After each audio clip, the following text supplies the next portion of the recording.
Actualmente en la Ciudad de México se está discutiendo la primera constitución de la ciudad. Es una asamblea especial, única, que no tiene paralelo.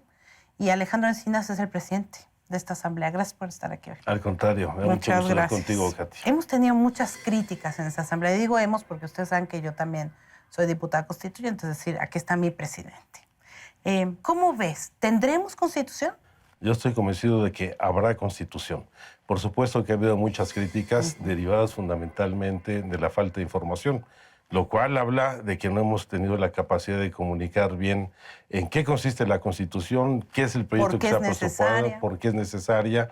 Y claro, esto se junta con uno de los principales problemas que hoy enfrentamos en el país, esta profunda pérdida en la credibilidad de las instituciones públicas, de los partidos políticos, el descrédito de la política, en donde pues lamentablemente este divorcio tan profundo de la política con la sociedad hace que eventos tan importantes, históricamente importantes como tener por primera vez una constitución en la Ciudad de México, pues se vea a la distancia, como se vea lejano por parte de la sociedad. Pero estoy seguro de que en muy corto tiempo no solamente tendremos una constitución a la altura que se merece la Ciudad de México y sus habitantes, sino que va a transformar la vida de todos los capitalinos.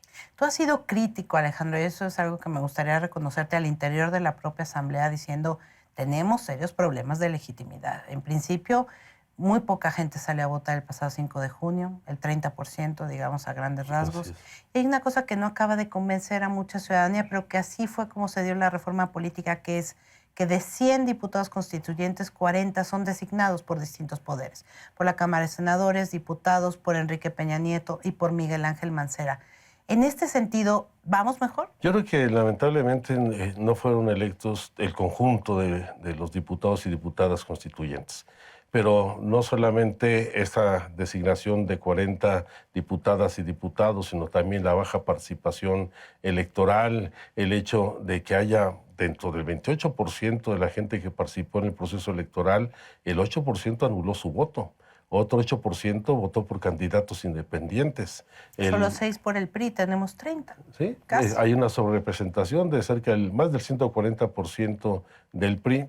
Y bueno, eso le ha restado legitimidad y falta de credibilidad. Por eso hay que construir hoy la legitimidad de la Constitución, pues como lo hemos venido haciendo con los instrumentos del Parlamento abierto.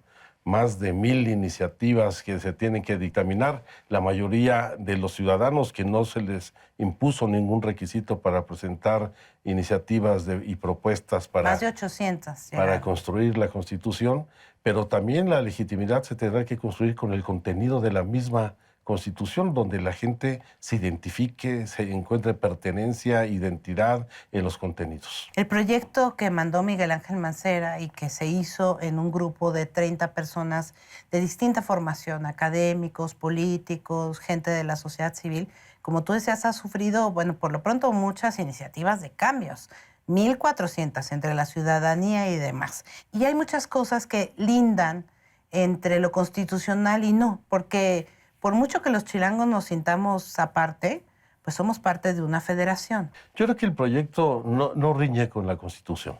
Creo que fuimos muy cuidadosos. Yo tuve la oportunidad de participar en el grupo redactor, un grupo plural, interdisciplinario, de gente que tiene realmente amor y que conoce la ciudad y que no nos pusimos límites.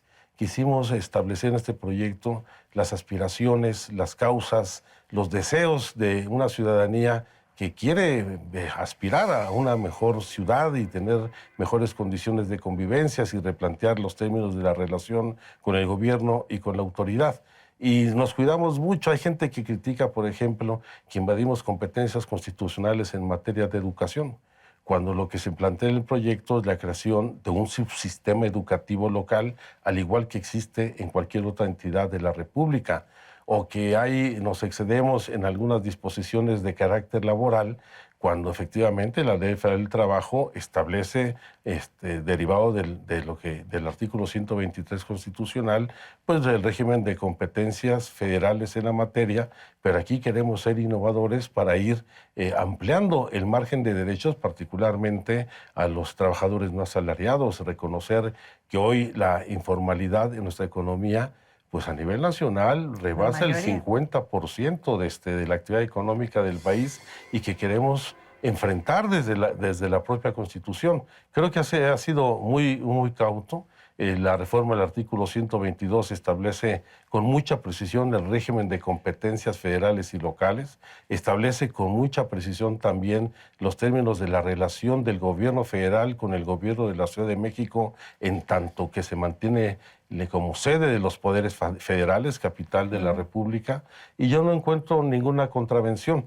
Y en caso de que pudiera esto aparecer, pues seguramente en el constituyente haremos las correcciones que sean necesarias. ¿O se solucionará con una acción de inconstitucionalidad? Pues no faltará quien la quiera promover, pero creo que hay constituyentes, hombres y mujeres con una gran experiencia en los temas constitucionales y legislativos que ayudarán a que no se genere ningún tipo de controversia en una constitución que busca generar un nuevo paradigma y que debe pensar de cara al futuro, dejar atrás la nostalgia de la Constitución de 1917, ya toda parchada, enmendada, que ha sufrido más de 600 modificaciones y que ya no representa el espíritu ni lo que fueron las bases del pacto social que emergió de ese Congreso después de la Revolución y que hoy tiene que enfrentar pues nuevas realidades en una ciudad que ya no corresponde a aquel entorno urbano tan pequeño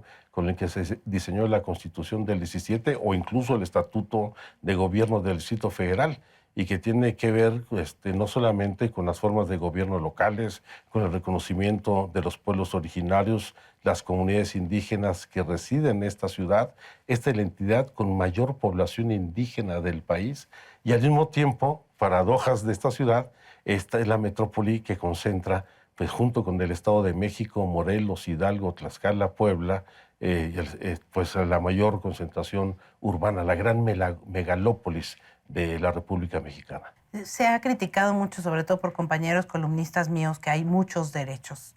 Pero a mí me gustaría que habláramos rápidamente de otras partes de la Constitución como en la que nadie ha reparado, como que se plantea que el Consejo de la Judicatura, que vigila el Poder Judicial, ya no salga de los nombramientos del Poder Judicial. ¿O de qué otras cosas de este proyecto de Constitución tú destacarías que no es solamente la supuesta crítica a los muchos derechos? Bueno, en primer lugar, no son muchos derechos. Hay 55 derechos establecidos que emanan de la reforma al artículo 1 constitucional, donde se elevó a rango constitucional los derechos humanos. En 2011 se hizo una reforma muy importante del artículo 1, donde dice que todos tenemos los derechos que están consagrados en la Constitución y en los tratados internacionales de los que México son parte.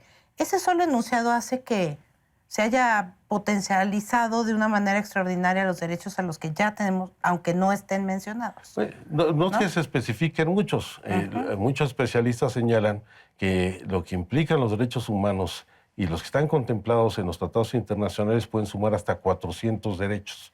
Aquí hemos destacado 55 que giran en torno, primero, al reconocimiento del derecho a la ciudad, donde la ciudad pues no son sus autoridades, no son los partidos políticos, no son las calles, no son las banquetas, es el espacio territorial donde la gente debe ejercer sus derechos y construir además su identidad como parte de una comunidad.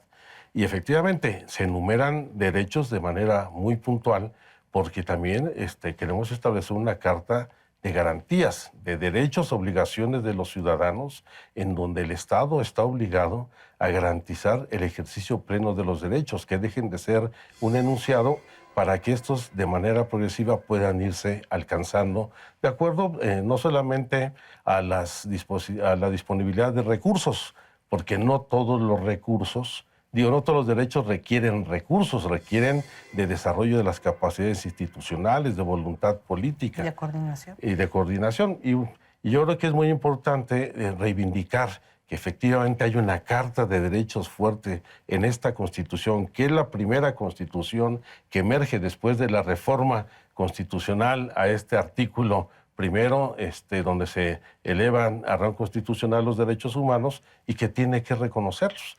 Entonces hay gente que dice que no hay dinero que alcance para garantizar los derechos. Entonces yo digo, bueno, entonces dime cuánto dinero tienes para ver para cuántos derechos me alcanza.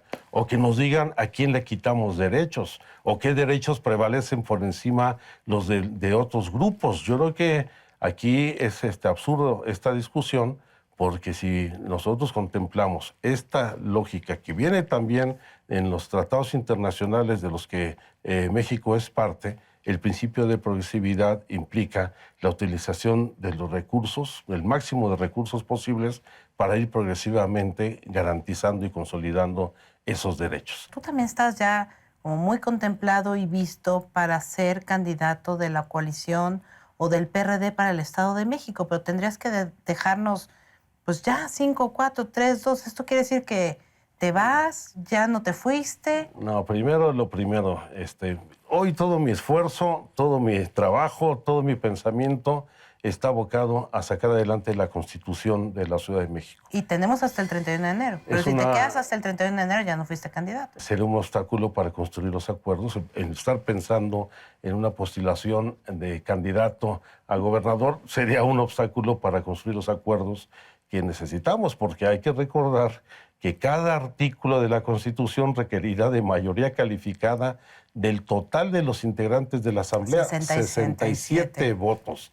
Entonces, ese número que hoy traigo en mente, y a eso me voy a abocar a construir 67 votos mínimo para cada artículo de la Constitución. Bueno, pues que tengamos suerte, Alejandro. Nos va a salir bien, pasa. Bueno, ustedes no se vayan, entren a nuestra página de internet, además de esta entrevista con Alejandro Encinas, y como siempre los esperamos en Facebook y en Twitter.